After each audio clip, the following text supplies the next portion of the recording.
আসসালামু আলাইকুম। শিক্ষা টিভির পক্ষ থেকে আপনাদের স্বাগত। তো আশা করি তোমরা সবাই ভালো আছো। আলহামদুলিল্লাহ আমিও ভালো আছি।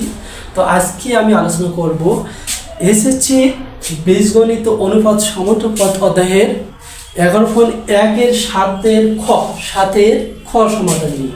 তো দেখা যাচ্ছে এইখানে a square B square C square equal 1/a cube plus 1/b cube plus 1/c cube equal a cube plus b cube plus c cube. তো আমাদের ওই যে সামনে ক নম্বরের অঙ্ক ওইদিকে দেওয়া ছিল, এখন আমাদের কোন পাশটা দেওয়া আছে, বাম পক্ষটা দেওয়া আছে। তো আমরা এই ডান পাশটা মিলাবো আর বাম পাশ দিয়ে অঙ্ক করব। তো দেখতে পাচ্ছি বাম পক্ষ কি লিখতে পাই, বাম পক্ষ কি দেওয়া আছে, a square b square c square এদিকে হচ্ছে a cube plus 1/b cube plus 1/c cube, এটা দেওয়া আছে। তো দেখা যাচ্ছে এইখানে যেহেতু 1/a কিউব আছে, 1 এটার সাথে কি হিসাবে আছে, গুণ হিসাবে আছে। তো 1 দ্বারা যদি এটাকে আমরা গুণ দেই, গুণ করি, তাহলে কি হচ্ছে দেখো, তাহলে এই যে 1 দ্বারা যাকে গুণ করা হোক না কেন, পৃথিবীর সমস্ত জিনিসকে গুণ করা হোক না কেন, ওই যেটা সেটাই হয়। 1 দ্বারা এটাকে গুণ করলে কি হয়, a square b square c square আর নিচে a কিউব প্লাস 1 দ্বারা a square b square c square নিচে b কিউব প্লাস 1 দ্বারা a square b square c square নিচে c কিউব, এটা আমরা লিখতে পারি। তো এখন দেখা যাচ্ছে যেহেতু এটা ভাগ প্রক্রিয়া, তো এখানে আছে 3টা a আর এখানে আছে 2টা a।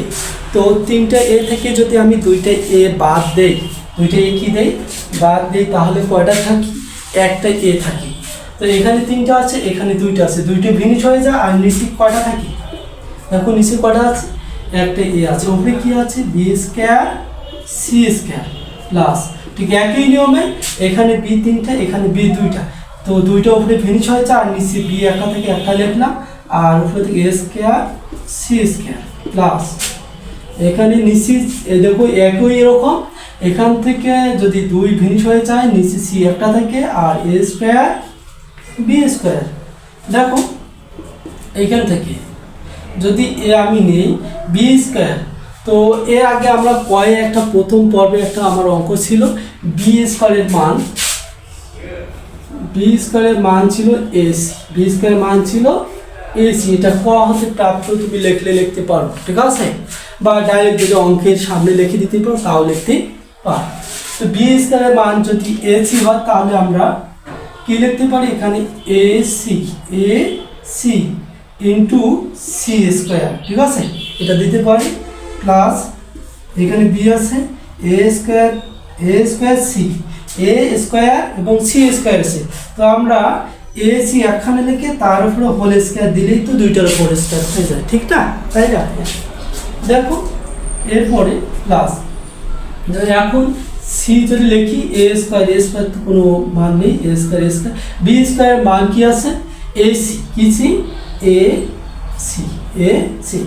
তো দেখো এইখানে কি হয়, যে a দ্বারা a কি যায়, কাটা যায়, ভিনিশ হয়ে যায়, থাকে মাত্র c কিউব। আসলে আমার কাটা চিহ্ন দেওয়া ঠিক না, তারপর তোমাদের বোঝার সাথে আমি দিচ্ছি, হ্যাঁ। তো a দ্বারা a কাটলে থাকে কি, এই যে এখানে কোনো কিছু নয়, তার মানে 1 আছে।